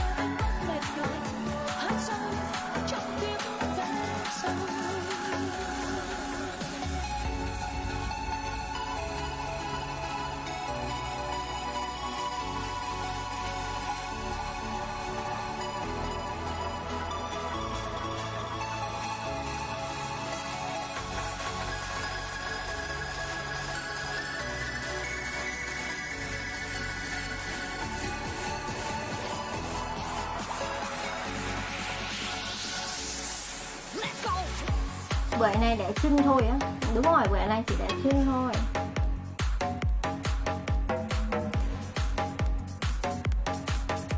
Chỉ để trưng thôi.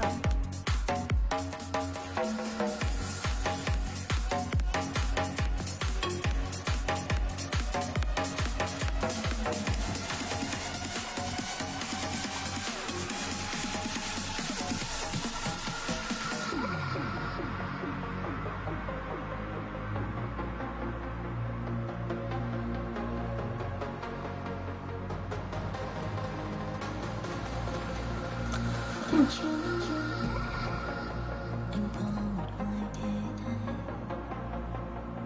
không cho anh bên anh sớm tối muộn chiều, còn em chỉ là giống như người lặng thôi, đau đến tận thôi. Bữa này thì để cũng rằm với Tết thôi á. Trung thu nữa. Chỉ bây giờ tất cả chỉ là giấc mơ, mong thương hai trời anh đi em cũng không ngờ, để ôm kỷ niệm cô đơn mình em gửi đến năm tháng đêm đêm yêu em chẳng không đến.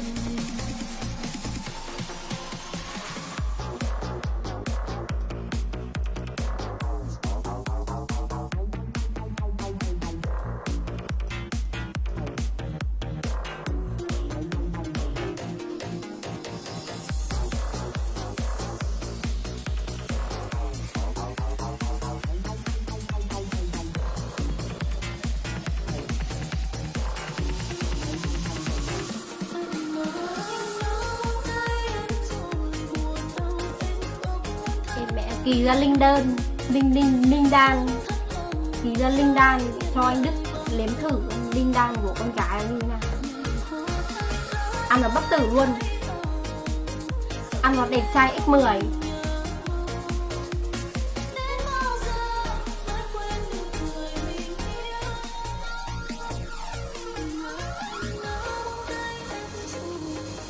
Tự nhiên thì ngứa ngứa rồi.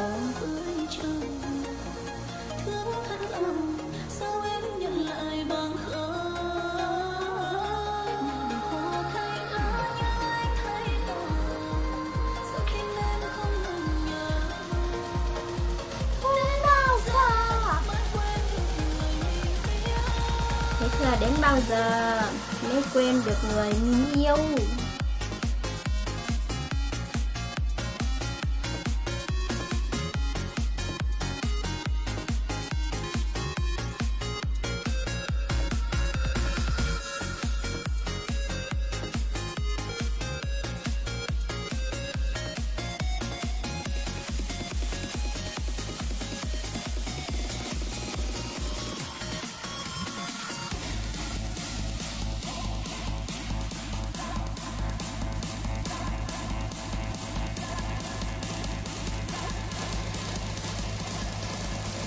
Tại bạn đấy cho chó ăn còn nghẹn. Cho đâu, em bảo cho em ăn đâu, em bảo cho anh Đức ăn ấy. Cho anh Đức ngậm bao nó tan ra. Nếu mà nghẹn quá thì làm tí nước lọc mà uống cho đỡ nghẹn.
anh hiền lành này cứ phun te đánh trận.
Cho anh mượn 1 triệu vào lòng dân nhé.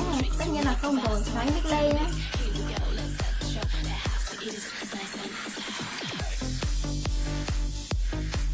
Lương Anh.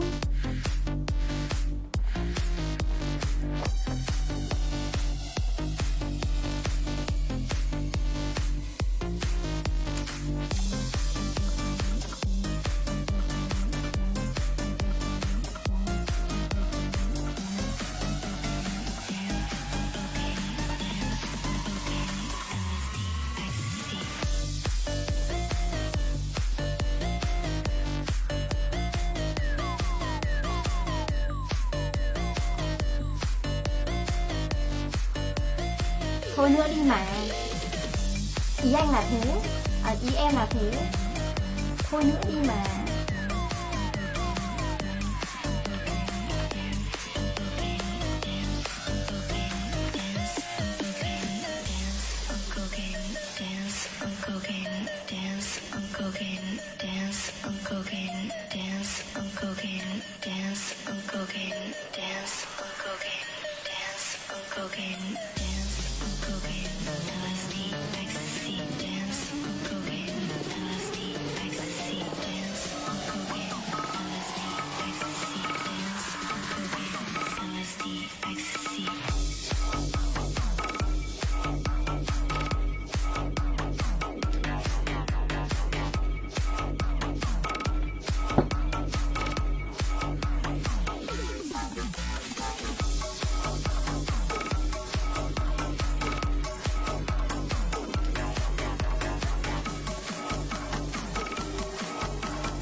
Mẹ chết mẹ rồi. Áo sao? Nó tóc trắng như thế gì đây?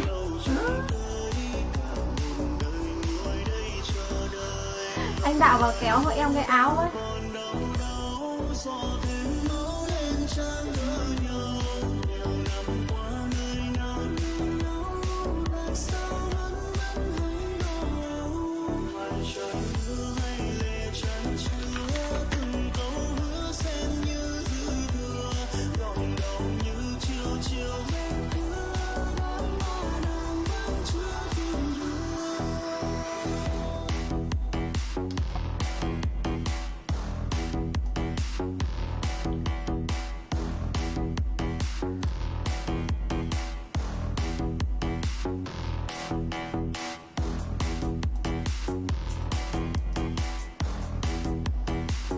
Kéo hộ em cái áo này.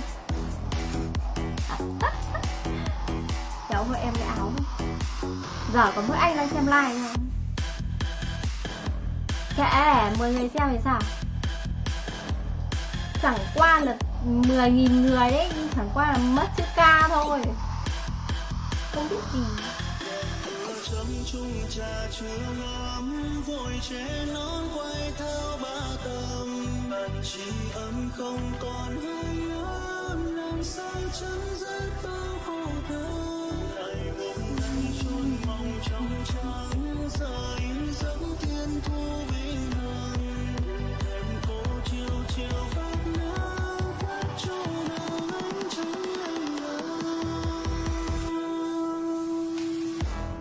Chào Cao Phong nhá. Kéo quần cho em anh cũng nguyện là. Thôi. Nhờ kéo cái áo thôi.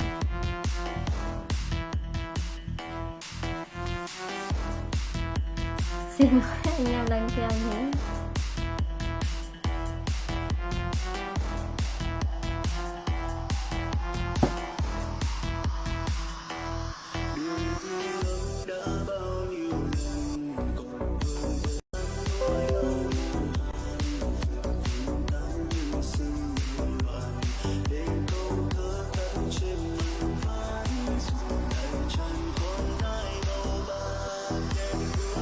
chung trà trường ấm vội che nón quay theo ba tầng chỉ ấm không còn hơi ấm làm sao chấm dứt đau khổ đớn ngày hôm nay chôn mong trong trắng giờ in dấu thiên thu vĩnh hằng đêm cô chiều chiều Hôm nay em vừa bị kít luôn kìa. Phải.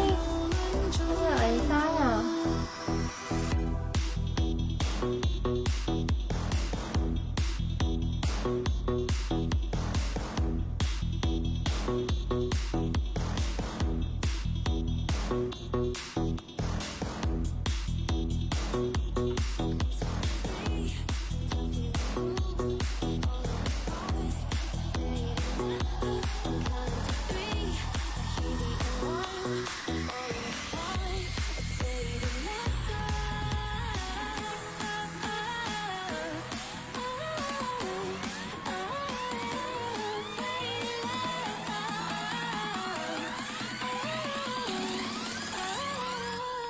Come set me free. Come set me free.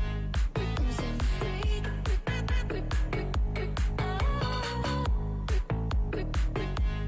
Come set me free. Come set me free.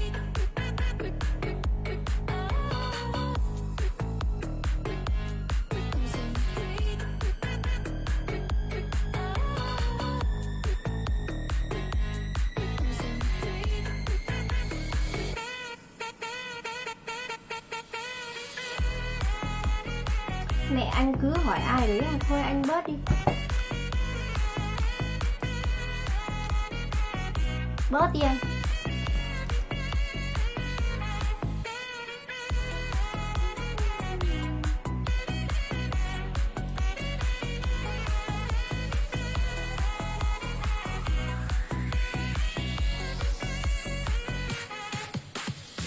You left your ugly sweater so that I can't forget you. I'm so fed up when you're around. And when I'm feeling better, you always find a way to get in my head and bring me down.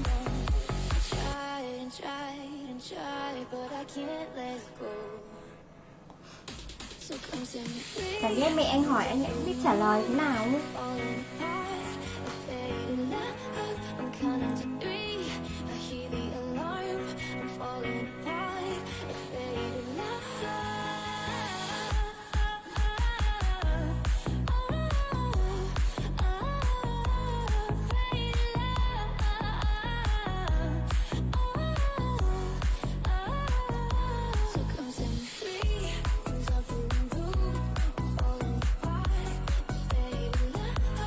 Người yêu con đấy.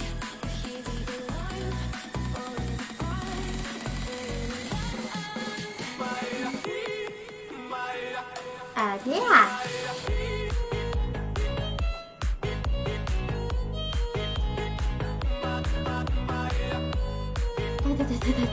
Thôi điều vừa chấm gió vừa.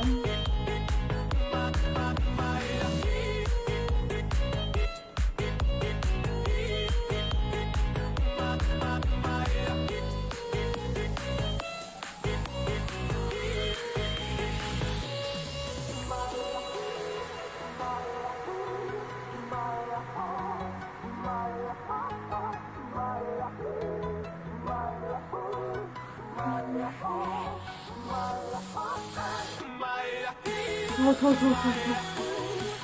con lừa này.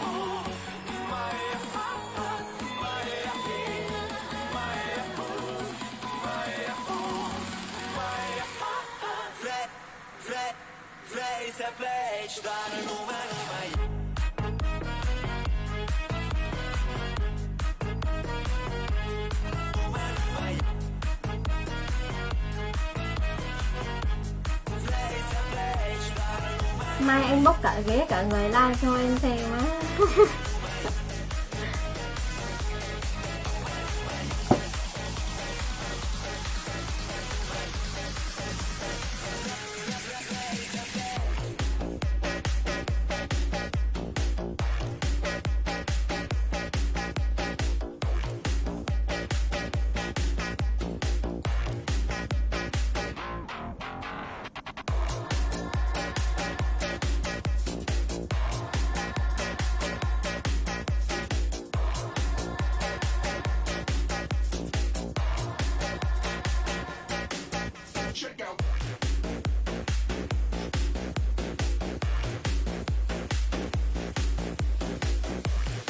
Công à, anh Công chưa ngủ à?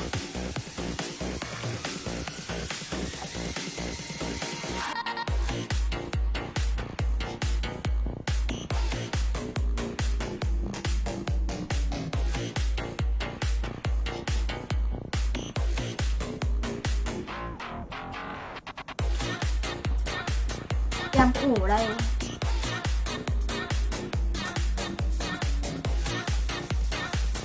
Giờ này nó xem bóng hết rồi thì kệ chứ ai ở chuyện em phải nói. Tại vì hôm nay em bị ít like mất like của em bị bay ấy, mấy lần. Nãy em còn cập trang bị bay 3 lần nữa cơ.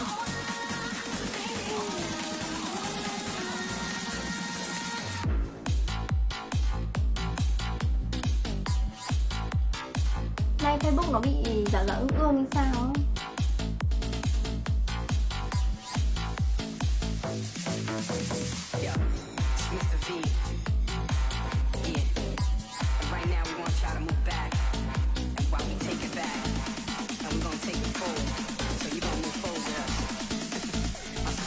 Thái Hải nhá.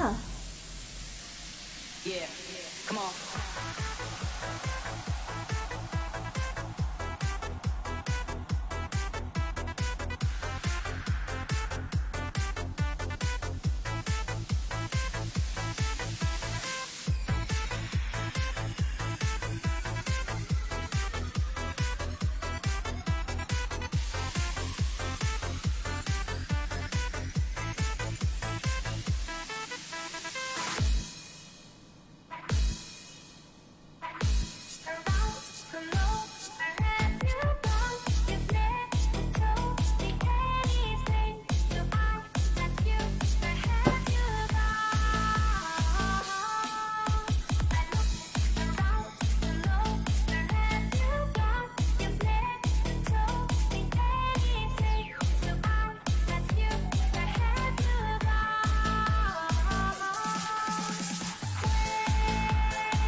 đời người ai chăng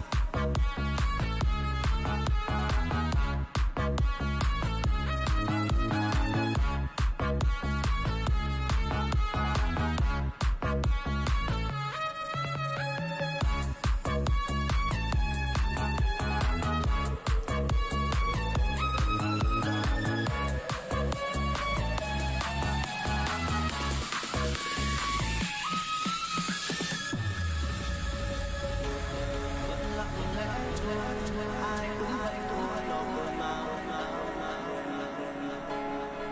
sống có một người thì có ai mà chẳng dài đúng không dẫu xa hay cơ hàn thế cũng chỉ là một người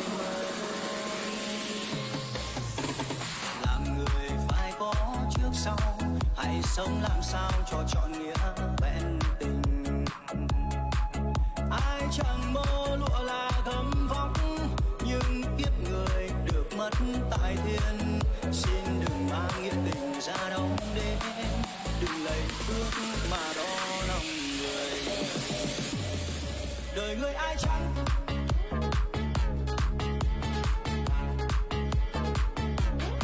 đời người ai chẳng đời người ai chẳng ước muốn sẽ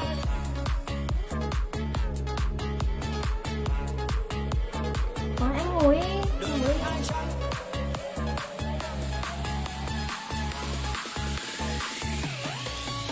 Anh thấy anh ngủ cơ. ước muốn sẽ sang giàu quyền cao chức lớn sẽ hơi ngôi nhà lầu để rồi mất nhau vì chút lời danh anh em ngoảnh mặt người đời chê trách giàu nghèo người ta hơn nhau cái chữ tình để khi nhắm mắt xuôi tay ai bên mình đời người mấy ai lúc nhắm mắt rồi mà vẫn mỉm cười